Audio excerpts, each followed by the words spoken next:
Yes, guys. So let us do a quick revision of topic number 6, topic 7, topic 8, 9, and obviously, if possible, even topic number 10 of Indian Contract Act. So topic number 6, if you can recall, is about legality of object and consideration. Correct?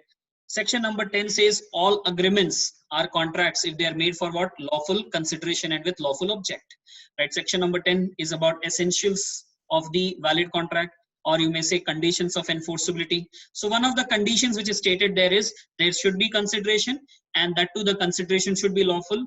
And of course, the consideration can be lawful only if the object is lawful. This was stated in section 10. So we have brought that section 10 first, right, as a reminder. Then section number 23, every agreement of which the object or consideration is unlawful is going to be void. Right? Every agreement, the object or the consideration of it is unlawful, then it is going to be void. So question comes that what is unlawful? So what is unlawful means nothing but whatever is not lawful is unlawful. Now the other question comes, sir, what is lawful? Whatever is as per law, whatever is in conformity with law, whatever is in conformity with law is nothing but lawful. So the term legality or the term lawful means nothing but in conformity with law. As per law, if you do something, that is lawful, correct? So unlawful means you're not doing something as per law, or you're not allowed to do something as per law, but still you do it, then that becomes void. That sort of agreement becomes void. So we have discussed here few cases, if you can recall, right, where we said the object is unlawful, the consideration is unlawful. We have taken those cases where the object or consideration is unlawful. Which are those cases? Number one, where it is forbidden by law. If you do some agreement which is forbidden by law, prohibited by law, correct? Like if you talk about stealing something, that's forbidden, that's prohibited, right? Or maybe beating someone, killing someone, that is again what? Forbidden by law. Or if you ask someone to leave his employment so that you get employment and you say, I will pay some money for it. Is this allowed by law? No, that's not allowed by law. Or maybe in some businesses, there is a requirement of obtaining license to do that business. So if you don't take the license and do it, that is what? Something which is prohibited by law, but still you have done it. So in all these cases, though it was forbidden by law, right, but still if you do it, that agreement is going to be void. Next, then second one we talked about is where it defeats the provision of law. So suppose there is an agreement which you're doing and maybe it is as per law, but it is not as per the objective of law. If the objective of the law itself is not achieved, if the law is not complied in true letter and spirit, then it defeats the provisions of law, correct? Like we said, if auction sale is taking place, auction sale of a person who has not paid some arrears of taxes, arrears of revenue to government, then he is not allowed to participate in that auction. So if he is not allowed, that means he cannot send someone else also for that particular auction. But if he's sending some other person and saying, you go and buy and later on you give it to me, that is defeating the provisions of law, correct? So that is also unlawful. Then where it is fraudulent, the object or consideration of an agreement is unlawful, where it is fraudulent, correct? So please understand, when we talk about doing some fraud to someone, that's again unlawful.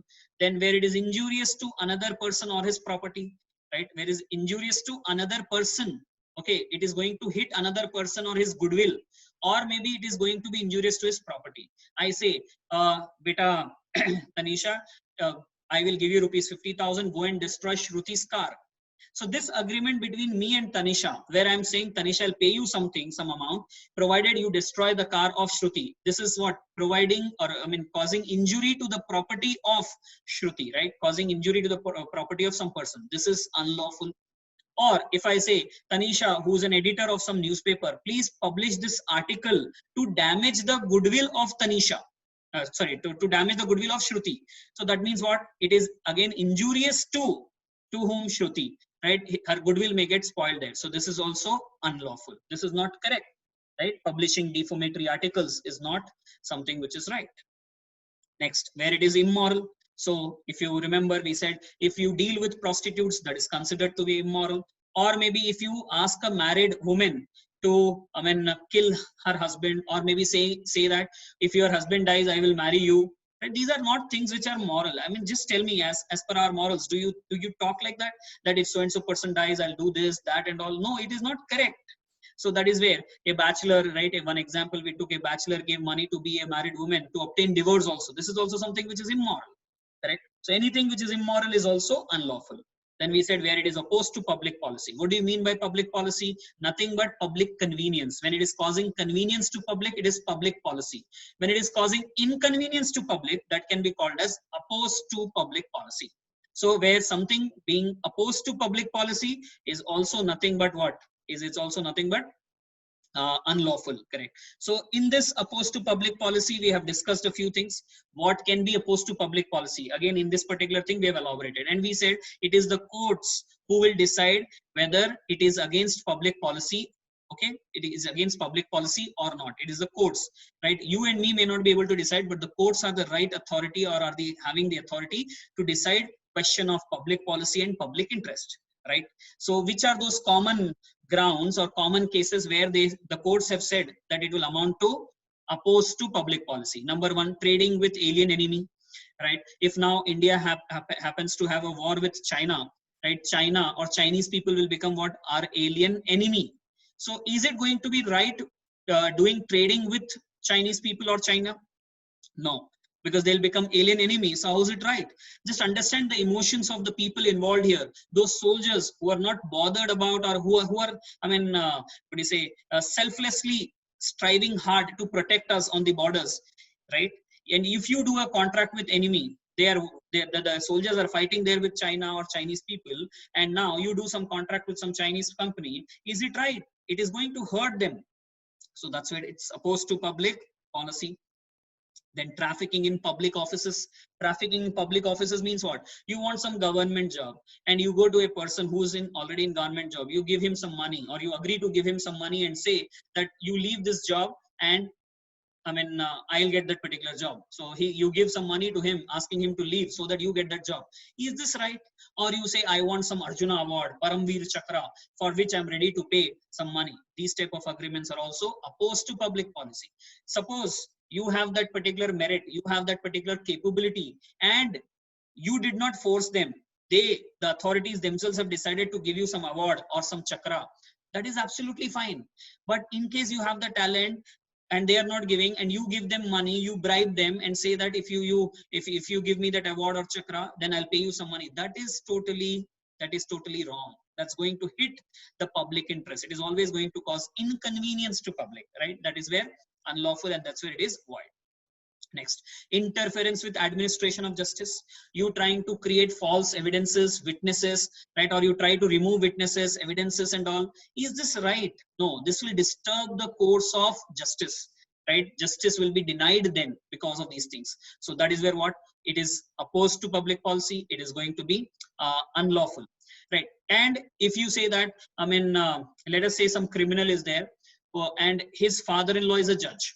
So he's putting a pressure on that particular judge that if you don't give me, if you don't favor me, if you don't give a judgment in my favor, if you don't, release me from these charges, then I'm going to give divorce to your daughter, who's my wife. Is this also correct? No, right? This is also not correct. So please understand, any sort of interference with administration of justice is not correct. It is going to hurt the public sentiments, right? That's where it is going to be opposed to public policy, and thereby void, thereby unlawful, and thereby void.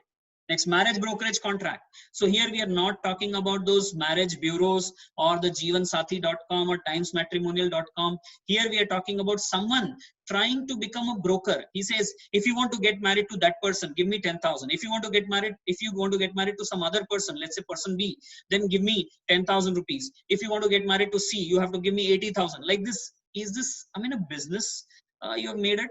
This is not correct. So when you're talking about, broking, acting as a broker in case of marriage, that's not absolutely right. That's going to hurt again the public there, right? So that's where opposed to public policy. Helping someone to get married is okay, but fixing rates that this person this much, that other person this much is not correct. Then agreement in restraint of parental rights. All of us understand who has got the parental rights? Our parents, right? Who are the natural guardian. So they should be exercising those parental rights, not others.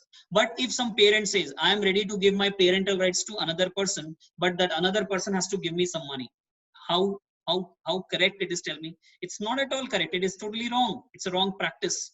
So that is where, again, these type of things will disturb that child, right? So it's going to disturb the the public policy. It's not going to be in public interest. So that's where they said agreement in restraint of. Restraint means what? Stopping parental rights is not valid. Then agreement restricting personal liberty, right? Bonded labor, we said it's going to create inconvenience only to public. Then agreement to commit a crime, how can that create convenience to public? This is also opposed to public policy. Or confining with prosecution, stifling with prosecution, that is nothing but that same example which I was giving you, right, about the judge, right? So criminal father-in-law is a judge, and he's saying that if you do not give judgment in my favor, then I will give divorce to your daughter. So this is like what? Abuse of justice there, right? In order to get some benefit. Or he says that if you don't give a judgment in your favor, the business relations which we have, I will stop that. So judge, in order to have his benefit, is trying to give a wrong judgment. That is also going to be opposed to public policy. Next, champerty and maintenance. If you can recall, what was champerty and maintenance, and what is the thin line of difference there? The thin line of difference is, if suppose you give some money to someone to file a case against another person, okay? Suppose A is giving some money to B so that B can file a case against C. Okay, there's no harm in that, correct? There's no harm in that, please understand. Because it's possible that maybe C has cheated B, and B thereby wants to file a suit against C, right? B wants to file a suit against C. So that's nothing wrong, right? However, there is a possibility that maybe C has not done anything wrong, but still you want to help B in filing a case against C. And what do you want in return? Nothing. You just want inconvenience to happen to this person C. That's it. So that's called as what? Maintenance. You're provoking someone, right? You're what do you say? Pushing, motivating someone to file a suit against someone else. No doubt that you don't have any benefit here, or you don't want any share in the compensation. That's maintenance, right? This is void. But if you say, no, C has done something wrong, that's why I'm helping B to file a case, that's completely okay. So that's where, if you remember, in India, we say that maintenance agreement can be valid also, right? But when it comes to champerty, where you're saying you file a case against that other person, and whatever money you receive, whatever compensation you receive in that case, no, you share that compensation with me as well. That is not correct. That is where champerty is what? Void. So I'm repeating again. A agrees to give money to B to file a case against C, and whatever compensation C will give to B, A says you have to share that compensation with me. This is champerty, which is void. However, if A says to B, I will give you money, okay, you can file a suit against C because C has done something wrong with you. This is not void. This is maintenance, but this is not void. However, if I say that A said to B that you file a case against C and let C suffer, okay, I don't want any share in the compensation. That is also maintenance, but this time this maintenance will be what? Will be void, right? Okay. In England, both champerty and maintenance is void. Next. Okay, so this is again opposed to public policy. This is not going to cause convenience to public. Then interest against obligation. Interest against obligation meaning what? You have developed some interest against your obligation. Let's say you go to a hotel, there is a manager, and you tell the manager, or you ask the manager, what is the room rent for one night? What is the rent you're charging in your hotel? He says 3,000 is the room rent. He says, anyways, owner of the hotel is not there. So do one thing. There are almost, there are like around 50 rooms which are vacant, is what the hotel manager informs. So he says, anyways, 50 rooms are vacant. You give one room to me, I'll give you 1,000 rupees, and don't make an entry of this in your register. So 1,000 rupees you can keep in your pocket. Correct. So you are actually making him do something against his obligation. He'll get 1,000 rupees, and this fellow, or if you have gone there, so you are having a saving of 2,000, because otherwise you would have to pay 3,000. But if you understand, this is going to cause inconvenience to public. Again, this is against public policy. So because you're provoking against someone to do something against his obligation, this is wrong. Or if you remember my other example which I've given you, that I have a flat and I ask, let's say, Shruti to take care of that particular flat, take care of that flat. But what she does, she gives that flat to someone else on rent, and that to a cheaper rent, and pockets that particular rent. Is this right, guys? No, this is not correct, right? I've asked her to take care of flat. She has to do that only. She cannot give flat to someone else without my knowledge and pocket that particular rent which she's getting. That is not correct. So interest against obligation going to create what?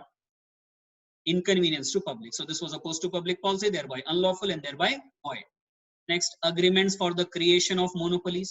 You know, if there are some agreements being done in order to create monopoly will create problem, no? Because if there is monopoly, that means only one seller. Is it going to give us choice? Is it going to give us that quality, right? No, it is not possible. So that's where this is unlawful, right? This is opposed to public policy and thereby it is void. It may so happen that we don't create monopoly, we don't agree to create monopoly, but monopoly gets created. So nothing can be done, right? I was doing some business, others were also doing, but others on their own have stopped that business.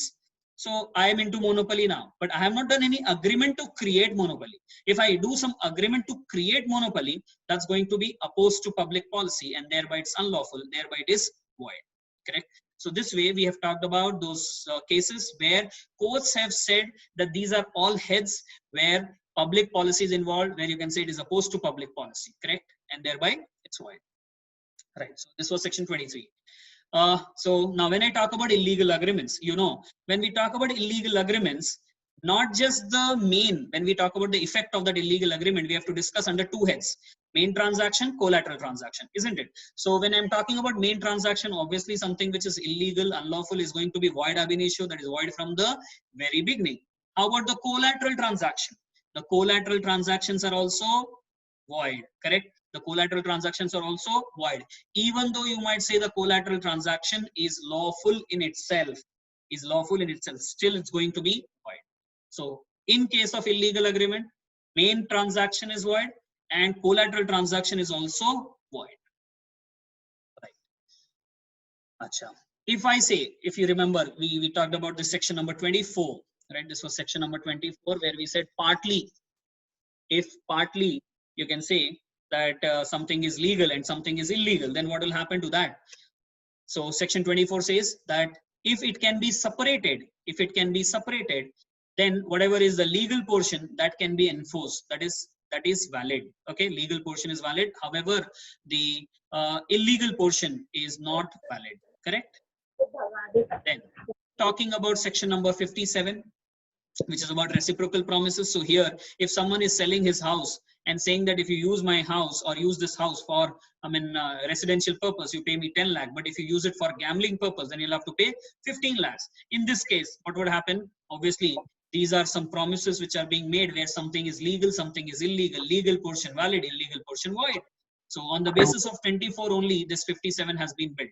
Same way 58, if you talk about, you're giving some money, some fixed amount of money, and there's an option, right, of delivering something lawful, delivering something which is unlawful.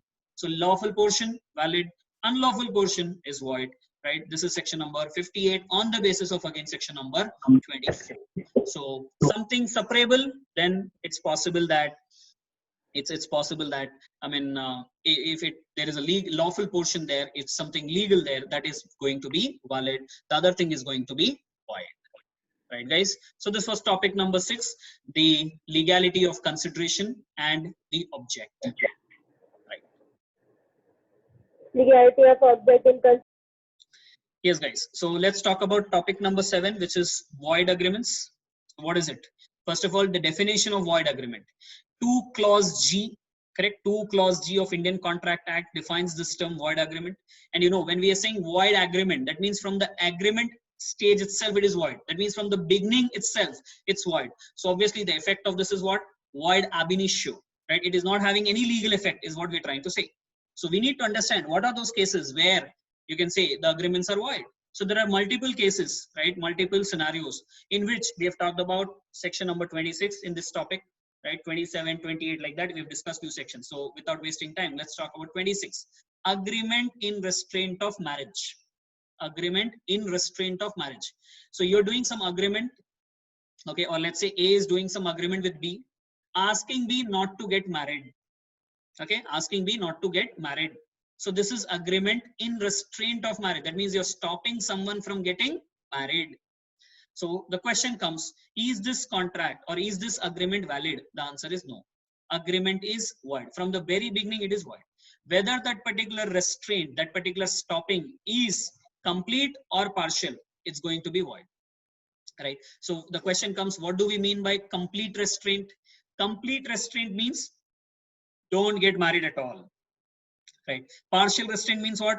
Don't get married to a particular person. or person of a particular community or caste. Don't marry for a particular time frame. This is nothing but partial restraint. So partial as well as complete restraint, both are void. Then question comes, sir, agreement in restraint of marriage for minor. If you want to stop a minor from getting married, that's a good thing. So that is where that is valid. Correct? That is valid. Right. Acha. Note, don't forget this note which we have talked about. If there is an agreement done which provides for penalty upon remarriage, that can't be considered as restraint of marriage. Right? Like example, if you can recall, right, two co-widows, that means same husband husband died, and these co-widows are there. So there is a agreement done that if one of the co-widows marries someone else, remarries, then she will lose the share of property of that deceased husband. So this particular penalty which is there upon remarriage, that cannot be called as agreement in restraint of marriage, right? Don't forget that. Okay, now coming to section number 27, agreement in restraint of trade. Agreement in restraint of trade. So that means what? You want to stop someone from carrying out a lawful trade, business, or profession. That's going to be void. Right? How can you stop another person from carrying out a lawful activity, lawful business, lawful profession? You cannot stop. If you're stopping, then it's going to be void. Whether it is particular, meaning whether it is partial or whether it is complete. Correct? Both are void. But to this, there are some exceptions. That means in some exceptional cases, you can stop a person from carrying out a lawful trade or activity or profession. But those cases, the restrictions which you will be putting should be reasonable and should be within specified local limits. Isn't it? Should be reasonable and should be within specified local limits. That has to be taken care. So we are discussing some exceptions to the general rule. What is the general rule? General rule is agreement in restraint of lawful trade profession is void. That's the general rule. Exception means it may be valid also. That restraint may be sometimes valid. Which are those exceptions? Number one, sale of goodwill. Right? So it's quite possible when suppose a person is selling his goodwill to another person, the buyer of that particular goodwill will stop the seller of the goodwill from carrying out that particular business in that particular area for a certain period of time. That's completely all right. Right? Because if the buyer has bought some goodwill, he would like to take the benefit of that goodwill. If he allows the seller of the goodwill to carry out the business or the profession under some other name in the same area, it is possible that he might be hit, the buyer might be hit. So that's where, if there are some reasonable restrictions put and the buyer says within the specified local limits, you cannot do the business, that's absolutely all right. Okay. Then coming to second one, which is restraint upon a continuing partner of a firm. See, a partner of a partnership firm, how can he carry out some other business? Right? He cannot carry out some other business. If you say, no, sir, it is not hitting the partnership business, that is a different thing. Otherwise, we expect that this particular partner to concentrate on this particular business. Right? So this is going to be valid, provided the restrictions are reasonable again. Or suppose a partner is retiring and you say, Mr. Retiring partner, you should not carry on business, okay, the similar business for, let's say, 6 months time in this particular area. Reasonable restrictions you have put, that is absolutely okay. Right? Normally this will be done. So when we read even Partnership Act, I've told you that we'll be discussing this. Same way, suppose a partner is doing something which will probably bring in dissolution of the firm. That means that will bring closure of the firm. So because of that, you want to stop that partner from doing that thing. That's absolutely okay. Why should it be not okay? Because you're stopping the partner from doing that thing which will bring closure to the firm. So you have anticipated closure of the firm, and that's where you want to stop. That's where you want to stop that partner from carrying out that thing. That's absolutely okay. That's absolutely fine. Okay, this is not going to be void. This is going to be valid. Then same way, even goodwill of the firm is sold. That means partnership firm. Earlier when we said sale of goodwill, we were not talking about only partnership. But now when we are talking about restraint when goodwill of the firm is sold, specifically with respect to partnership firm, we are saying if the firm has sold some goodwill, that firm might be asked not to do that particular business for a specified period in the specified local jurisdiction. That's perfectly okay. That's going to be valid. Next, then when we are talking about restraining employees, correct? If some person is working with you as an employee, now don't you think as an employer you would put some restrictions on him? Yes. You would say that you should not work for some other person because you're whole time employed with me. Like that, you'll put some restriction. Or you'll say after leaving my employment also for some time, you should not work.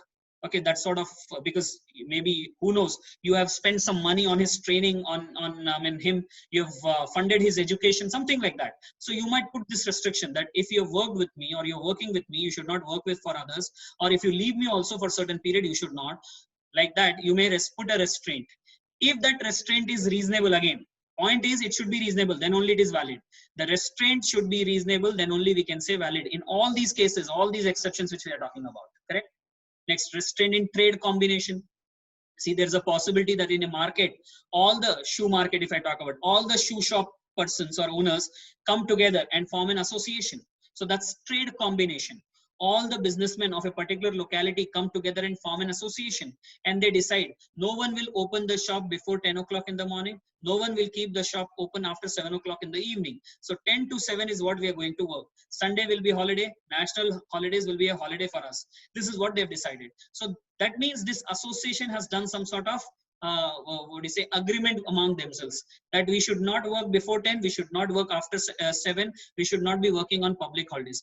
This way, if they're talking about, that means they're putting a restraint. So is this fine? Yes, it's absolutely fine. This type of restraints will be there, right? If you might be competitor of the other what do you say, shop, or with the other shop person, but then competition doesn't mean that you fight for everything. On certain things you have to come together with that particular competitor also. So trade combination, that is trade associations, they stopping each other, and that is reasonable. That is reasonable. Correct? If they say no, only 12 o'clock to 2 o'clock you have to keep the shop open, otherwise you cannot, that is unreasonable. That will be void. If reasonable, then valid. Then one more exception, restraint in sole, S-O-L-E, single, that means, or exclusive dealing agreements, right? If someone says that whatever you produce, you supply completely to me, don't supply to anyone, that's already, that's all fine. That cannot be considered as void.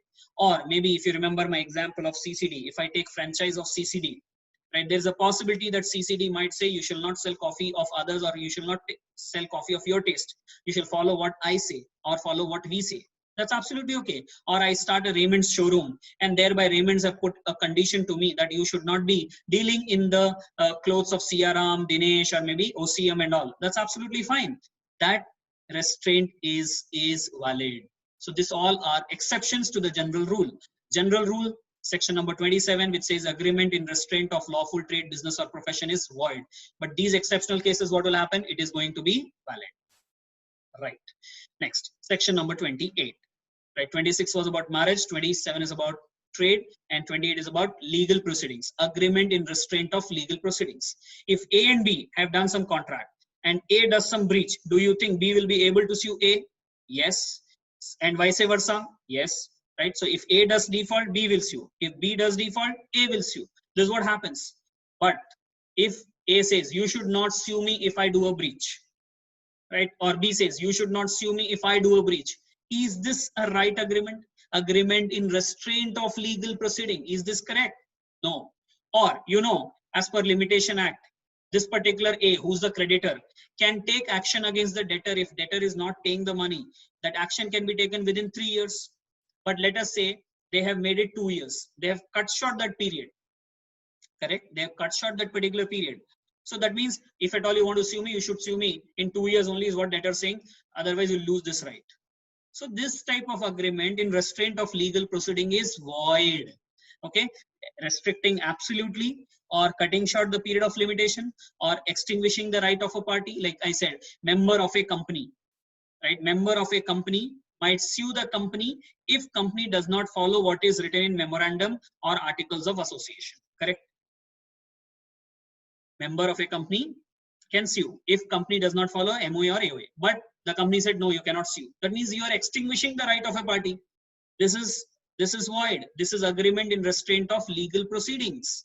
Or please understand, if I'm talking about an agreement which discharges a party from his liability, that is also going to be what? Void. This is general rule, but an exception is there. What is that exception? A said, you don't sue me. B said, you don't sue me. Rather, if we do a default, we will go to arbitrator.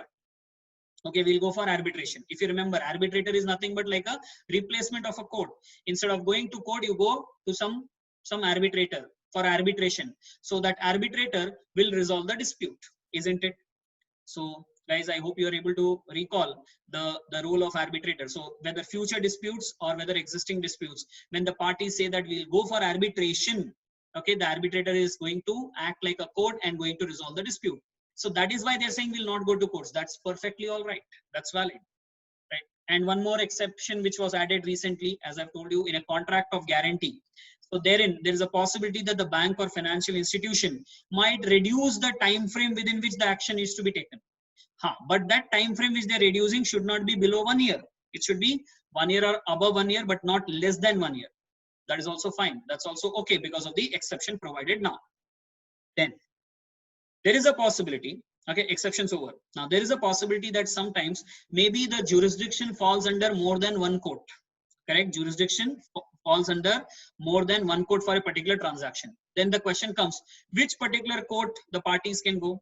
So the parties may select that, the parties may decide that, right? So in that case, that is all right. That is perfectly valid. Suppose the person is, the seller is in Hyderabad and the buyer is in, let's say, Chennai, and they've decided that any disputes will be subject to the courts of Hyderabad.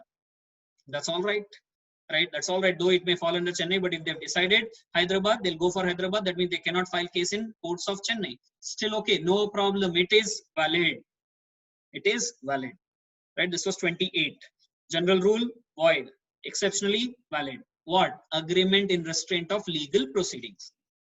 29. Uncertain agreements. So what do you mean by uncertain agreements? The agreements which are uncertain, which are vague, which are confusing, which are not capable of being made certain. Correct? So when we talk about such agreement, those are void without any legal effect. Without any legal effect. You know, an agreement sometimes maybe is uncertain but capable of being made certain. When it is capable of being made certain, then it is valid. If it is completely uncertain, it cannot be made certain as well, then it's going to be, cannot be made certain as well, then it's going to be void. However, we said in case of Sale of Goods Act, when the price is not mentioned in the contract, then you cannot say that the agreement is void. Because when the price is totally silent there in the contract of sale, what will apply is reasonable price. What will apply is reasonable price. Please understand. Okay. Then we said an agreement to agree in future. An agreement to agree in future. What nonsense is this? This is totally uncertain, right? An agreement to agree in future. That means you're doing a contract to do a contract in future. This is going to be void, right? Then, right. So this is what we have discussed in section number 29, uncertain agreement. It is not even capable of being made certain. That's why it is void. Okay. Now let's talk about section 30, which is wagering agreement, right?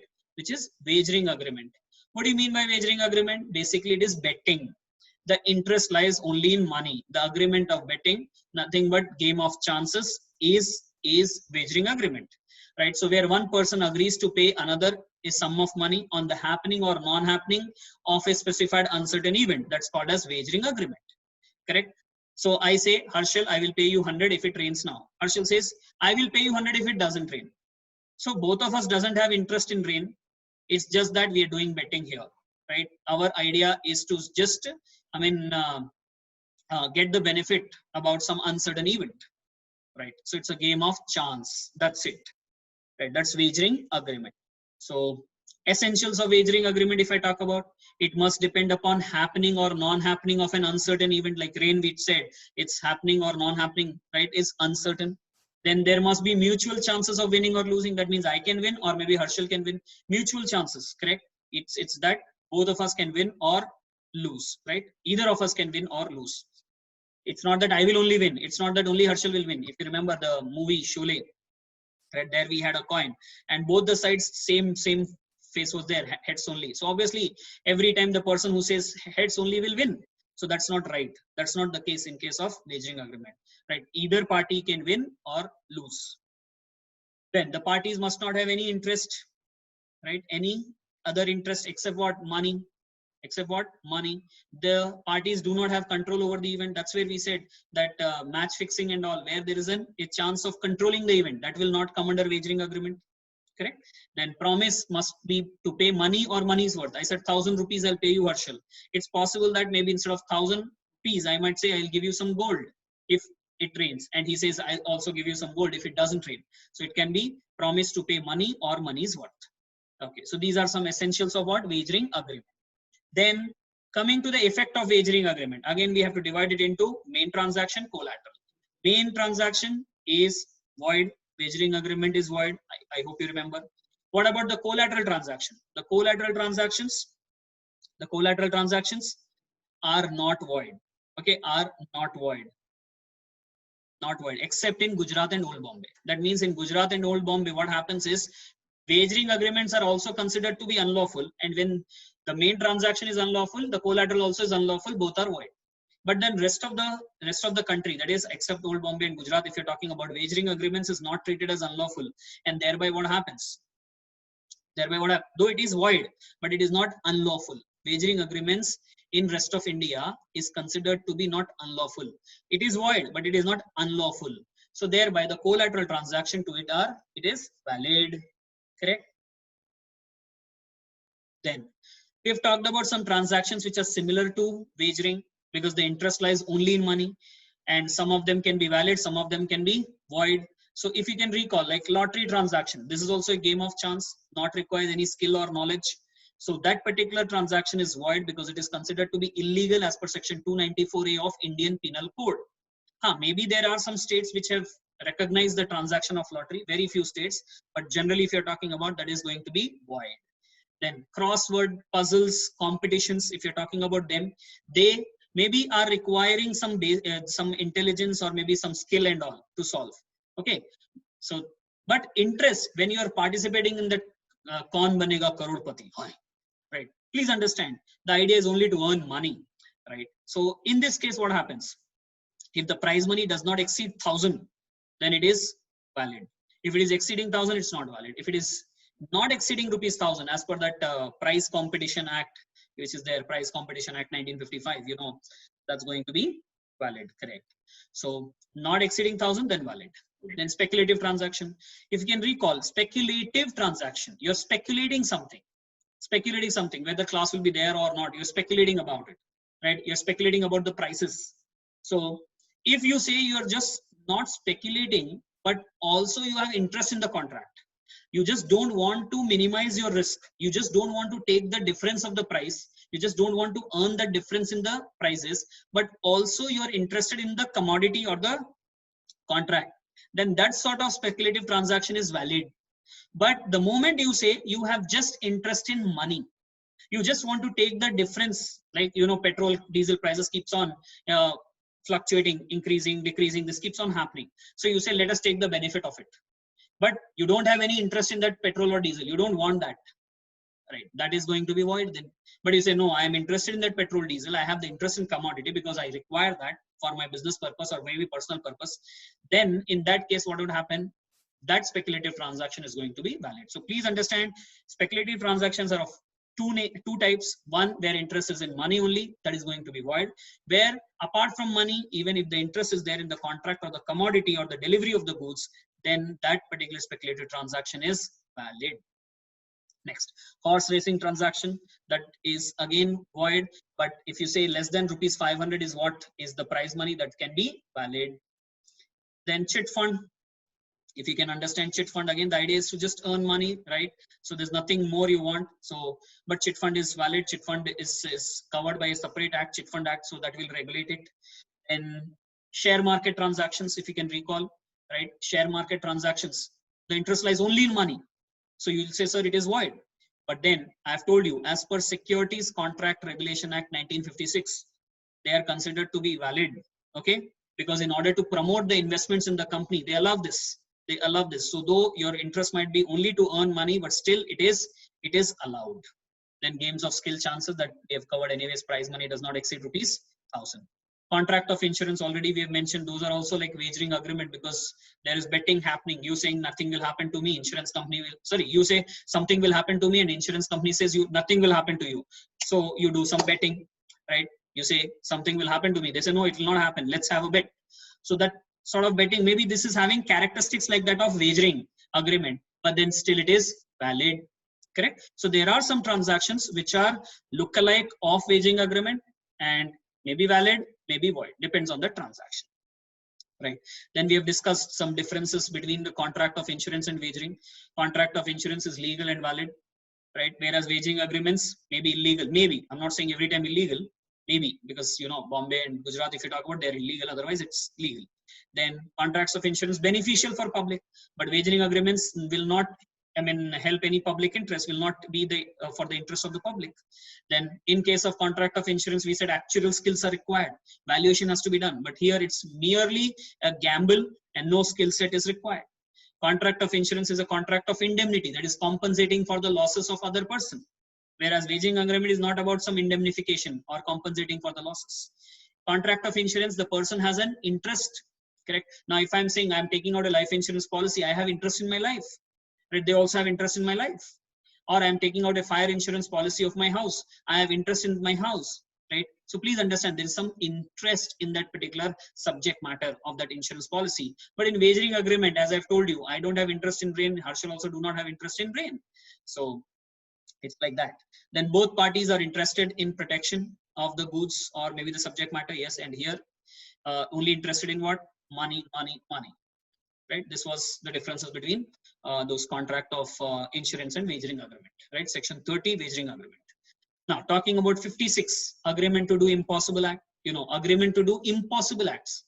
Agreement, that means starting its stage itself, you're saying that we'll do something which is illegal. How can it be valid? That is void ab initio, void from the very beginning, correct? Void from the very beginning. Like someone saying that I'll get stars from the sky and you pay me this much of money. Is it possible? No, foolishness. This is not possible. So that's why void ab initio. I'll get some treasure by magic. This is not possible. So thereby it is void, right? Speculative transaction, anyways, I've discussed. So this was topic number 7, right? Void agreements, right? Yes, guys. Now let's quickly revise topic number 8, which is contingent contracts. Okay. Section number 31, as you know, defines this term contingent contract, which means what? A contract to do or not to do something. See, wagering, we were saying to pay. But here we're saying a contract to do or not to do something. If some event collateral to it, collateral to that particular contract may happen or may not happen, correct? So in case of that example where I said Harshal says that if it doesn't rain, I'll give you 500. And I say, if it rains, I will give you 500, right? I say, if it rains, I'll give you 500. He says, if it doesn't rain, I will give you 500. So there what? We were just bothered about rain. If it happens, I'll pay. Otherwise, he'll pay. So it was betting, purely betting, a game of chance, correct? Now, what is happening in contingent contract? I am saying that I'll do something. If something else, okay, something else, which is collateral to this main contract, happens or do not happen. Like if you recall my example, I have a car and I said to Naman that if this car is being, if I have a car and I have already ordered for a new car and I say, Naman, if I get the delivery of the new car, then I'll be selling this particular old car of mine to you. So you can come and take the delivery of it. So this means what?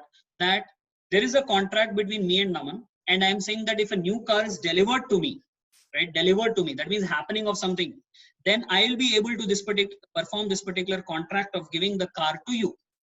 So this way, when you're talking about doing something, okay, or not to do something, which depends upon the happening or non-happening of some other event, okay, which is collateral to this main transaction, connected to this main transaction, that sort of contract is called as a contingent contract, correct? So this is not betting.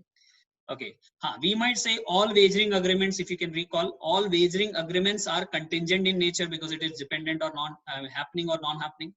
But then all contingent contracts are not wager in nature. All wagering agreements are contingent in nature, but all contingent contracts are not wager in nature. Every time you don't say that the interest lies just in money. See, it's a very easy thing to differentiate or to say. Whenever we say the interest lies only in money, it is contingent in nature, and the interest lies only in money, that means it is wager. When you say interest lies not just in money, but also the contract, but also the performance, but also the commodity, then obviously it is called as contingent contract. We don't call it as wager agreement, right? So contingent contract means it's a conditional contract and that is valid, correct? That is valid. but depends. We'll talk about it. You know, we have certain rules for the validity of contingent contract or enforceability of contingent contract. Now, before that, some essential elements of a valid contingent contract. First thing, it should fulfill all the requirements of a valid contract. Second thing, it must be conditional, that is dependent upon happening or non-happening of certain future event. Then the event must be uncertain, that event which is dependent, I mean, the contract, the performance of the contract is dependent on some event, that future event is uncertain, right? And that event is collateral to the main purpose of the contract, correct? And then the event must not be a mere will of the promisor, meaning what? Naman, I'll give you the car if I feel like giving it tomorrow. This is mere will. I'm saying it depends on my willingness. It depends on my mood tomorrow. That is not going to make a contingent contract. Because if this way you say it is a contingent contract, then every contract becomes contingent. Right? So please understand, the event must not be a mere will. I say, me giving the car depends upon my will tomorrow, my willingness tomorrow. That is not going to be a contingent contract. Please understand, my dear friends. Okay? So this way some essential elements. Then coming to the rules regarding the enforceability of contingent contract, right? If you remember, contingent contract, if I'm talking about the first case, contingent contract dependent on the happening of future uncertain event. Happening of future uncertain event. That means that future uncertain event should happen. When it happens, then only it becomes valid. The contingent contracts can be valid. Correct? I say that I will give you the goods if the ship comes onto that particular port. So I am talking about happening of some uncertain event. So if the ship comes now, then I'll have to give you the goods. So happening of uncertain event, then the contingent contract is valid only when that event happens. Next, contingent contract dependent upon non-happening of future uncertain event. If something doesn't happen, right, then probably I'll be doing this for you. So when will it become enforceable? Obviously, when that event does not happen or becomes impossible from happening. It becomes impossible. Like if, let's take the same case, if ship does not return, so that ship should not return, then only it will become what? Enforceable. Then the contingent contract will become enforceable. Or the ship sinks, that means it becomes impossible for the ship to come onto the board. Correct? Are you understanding, guys? So when we talk about the validity, when we are talking about enforceability, it depends upon happening, then that event should happen.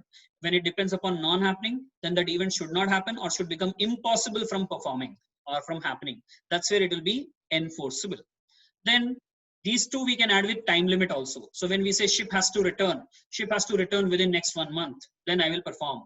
So obviously that ship needs to return within 1 month, then only the contract, that's contingent contract, becomes enforceable, otherwise not. The ship should not return within one month, right? So 1 month, the ship, within that time frame, that event should not happen. So if that has not happened within that period or has become impossible within that period from happening, then obviously it becomes what? Enforceable. Then if you remember, even we have discussed section 34, which depends upon the conduct of a person. Like A said to B that I will give you 500 rupees if you marry C. If B marries C, then A will give to B how much? 500. But it so happened that C married D. C married D. Now you will say, sir, but who knows, D will die or D will take divorce from C, and that time C can come and marry B, and thereby A has to pay money. So this is all dependent upon the conduct of a person, that too in future. And this is something, some uncertain time you're talking about there. No certainty there, no, I mean, specific time we can talk about there. So this is deemed impossibility case, that's why it is void. That was section 34. If you remember, I made you write that as well. Then contingent contract dependent on impossible event. Now this is definitely going to be void only because this is dependent upon what?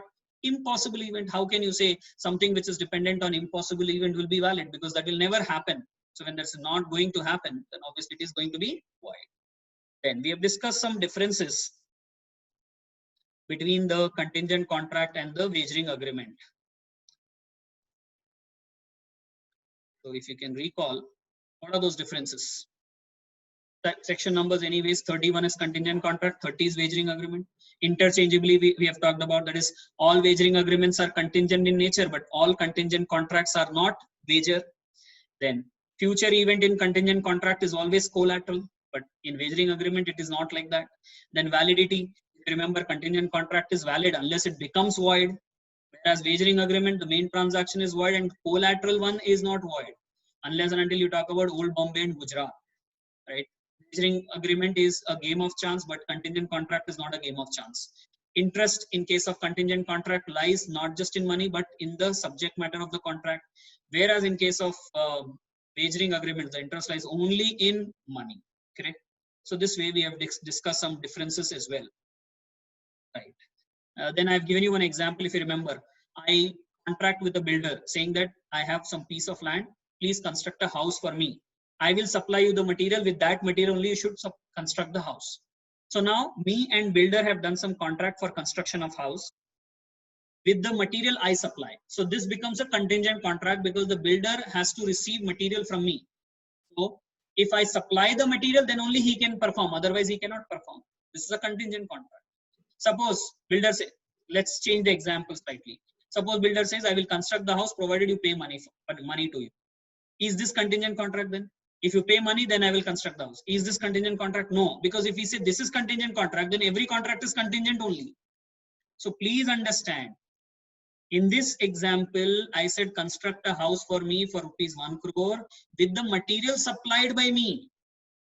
Right? So if I supply material, you construct. If I don't supply, you don't construct. If I have not supplied, can I enforce this contract? No. Right? If I change this example, I'm saying that if I say, I will not supply the material, let's forget it. You construct the house, I will pay the money. So builder says, okay, if you pay money, then I will construct. That is not going to make it a contingent contract. Okay? Right. So this was what? Topic number 8, contingent contracts, isn't it? So now if you have any doubts in this particular topic, topic number 8, please ask. So here is one doubt. Sir, what is stake money? See, it's possible that A and B do some betting. Okay. A and B do some betting. So now A has to give rupees 500 if he loses the bet. Same way, if B loses the bet, then he'll have to pay rupees 100. Okay. Whatever amount, you take some amount. Let's say 100 rupees we'll take. If A loses, he will give 100. If B loses, he will give 100. Okay. So now, maybe they don't trust each other. So that's where they say, let us deposit this rupees 100 with C. So A will deposit rupees 100 with C. B will deposit rupees 100 with C. Okay, C. So this is like stake money. The stake involved is rupees 100. No, the stake involved of A, the interest involved of A is A. Stake involved of B is rupees 100. So both of them have deposited this money with C, stating what?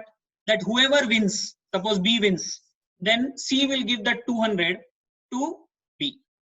Sir, why 200? He has to get 100. He's 100. B has deposited his 100. No, so his 100 has to be returned plus whatever he has won. That is 100 rupees he has won. Both has to be returned. So put together 200 has to be returned to B or given to B. Correct? So now in this case, the question comes, sir, can the winner claim the money from what do you say, that particular stakeholder or that particular what do you say, not stakeholder, sorry, that particular other party, third party, can he claim the money? Winner can claim the money? So answer is no. The answer is no, he cannot claim this money. Okay. However, now if A says, I want to claim my 100 rupees which I have deposited, same way B says, I want to claim my 100 rupees which I have deposited from C, from that third party, can they claim that? Yes. Law says yes. Depositor can claim their respective money, but winner, whoever is the winner, he cannot claim the complete money. Okay. So depositors can claim the money. But in case C says, I have already given the money to the winner. Suppose B has won and he has given 200 rupees. Now A comes and says, give back my 100 rupees. C will say, what do I do? I cannot give you now because I've already paid 200 rupees to be the winner. Followed? Followed? Stake money and how it happens, how third party comes in.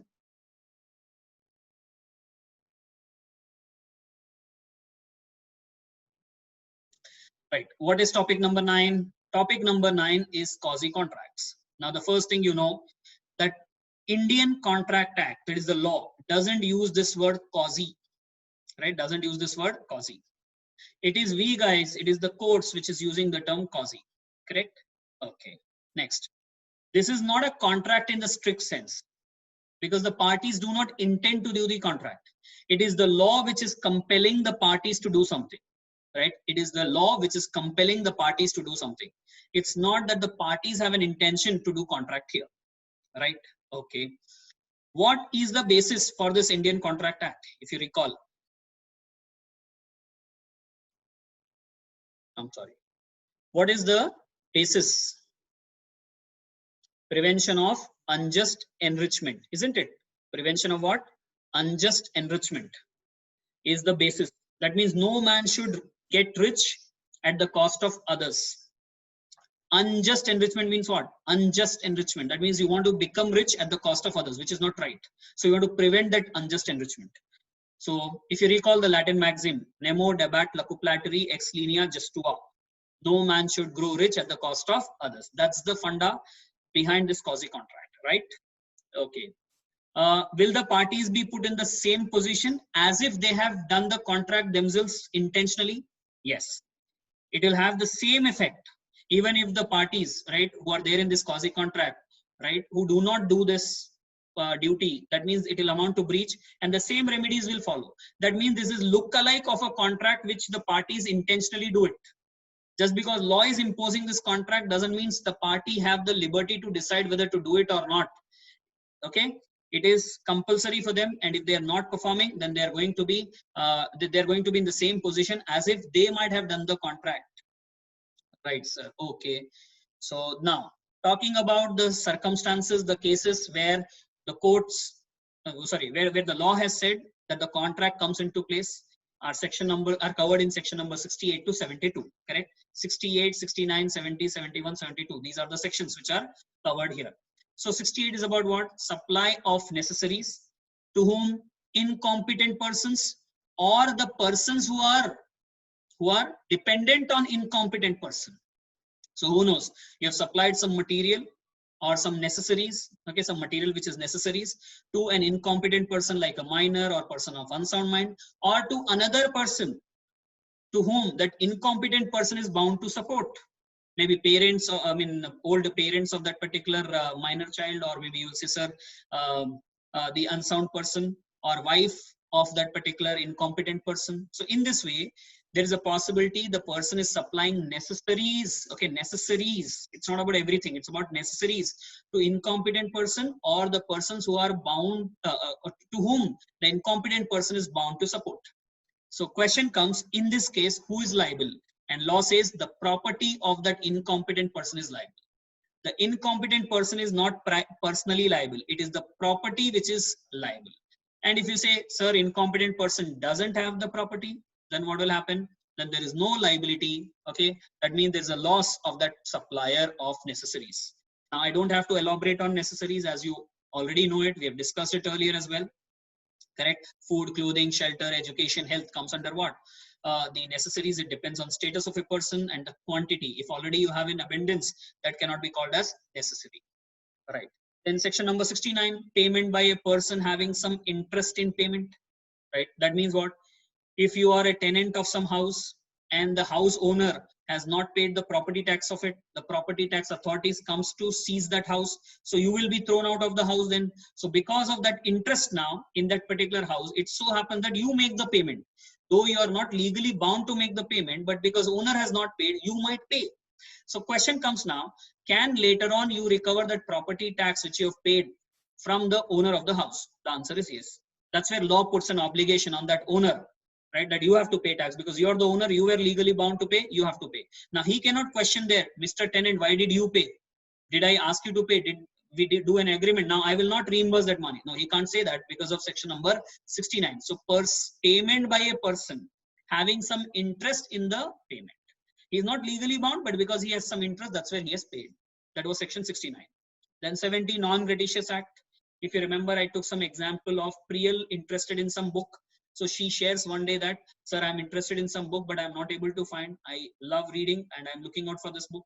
So it so happens that when I visit a bookshop, I find that book and immediately some face pops up. Whose face pops up? Priyal's face pops up, and then I buy that book and come and give that book to Priyal, and Priyal accepts it. Priyal accepts it. Okay, now do you think she'll have to pay for it? Yes. So law puts an obligation again, because I have done that act not with an intention of doing it free. My idea was not gratuitous. My idea was non-gratuitous. So I wanted the money for it, and she has accepted. If she wouldn't have accepted, then I cannot claim the money. But because she has accepted, right, she's enjoying the benefits of it, thereby lawfully she's supposed to pay the money to me, correct? And see, voluntarily she has accepted. I have not put any pressure, okay, on her. So that is where non-gratuitous act. Law is putting an obligation. Maybe we have not done any agreement of that sort, but law says you have to pay for it, correct? So Priel has to pay for that particular book. Next, finder of goods. So now, in case of finder of goods, what happens? He is like a bailee. He has to take care of those goods. He has to find the true owner and return those particular goods to the true owner. Till then, he has to preserve those goods. Then what is the duty of the owner? Reimburse the cost which has incurred. Okay, the finder might have incurred some expenses, so the owner has to reimburse that. And the finder can also claim the prize money if any prize money is declared by that particular owner, correct? So this is again given by whom? Law. All these obligations are coming because of law. All these rights are coming because of law, correct? So in this case, as we understand, both finder and owner are having some rights and duties. Acha, don't forget that the finder will have the rights against the whole world except the true owner, right? Finder will have the rights against the whole world. So if I have found something, no one can disturb that possession of mine except the true owner. True owner comes, then obviously I have to give. But anyone else come, I need not give that, correct? And then as we said, finder of goods is like a bailee who has to take care of the goods. He's not the owner. He's just having that particular right to keep it against the whole world and keep it as a man of ordinary prudence. As a rational person, he has to keep it, isn't it? Then finder has some rights. What sort of right? Right to sell the goods. Law gives that particular right. If those goods are of perishing nature, right? Law says he can sell those particular goods if the goods are of perishing nature. Because if perishable goods are there, obviously you don't expect that finder to just keep it. So finder has the right to sell those goods which are of perishing nature as well. Right? Law has said this.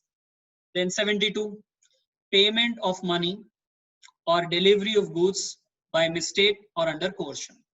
So it is possible A might have to pay to B some money. A might have to pay some money to B, and by mistake he has paid double. So it is the responsibility of B to return it. Or who knows, A and C are in partnership firm.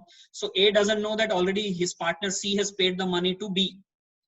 Okay, so that is where he also pays. A also pays. So now B has the duty to return that money which is paid by mistake, correct? Or maybe some goods have been delivered by mistake. If you remember my example of Salman and Salman Khan. So cake got delivered to Salman Khan instead of Salman, our friend Salman. Then obviously Salman Khan is supposed to return that cake because by mistake it was delivered, or pay the money, right? Or other possibilities under coercion. Maybe sometimes you deliver some goods under coercion, and coercion means it is not just coercion under section 15. It's a general one, right? Coercion under section 15 means what? Where the idea is to do the contract. When we apply coercion on other person with an intention to induce the other party to enter into a contract, that is coercion under section 15. But when you simply apply coercion without having any intention of making the other party enter into a contract with you, in that case, what would happen? Obviously, if there are some goods which are delivered or payment of money has been done under coercion, then that party who has applied coercion has to return that particular goods or has to repay that money back, is what law says under section number 72. So this way, 68, okay, about that necessaries to incompetent person, 69 about that payment of interested person, 70 about that non-gratuitous act, 71 about finder of goods, 72 about payment of money or delivery of goods by mistake or under coercion are covered in this topic quasi-contract. And then what does this note says? This says the obligation have to be discharged as if a contract was done. And if obligation is not performed, then the same remedies will follow as if there was a contract being done between the parties. Right? This is covered in section number 70. Right, guys? So this was topic number 9 for you, which is quasi-contract. So any doubts in quasi-contract? Okay, so if you don't have doubts, then let's say bye-bye, right? So thank you so much.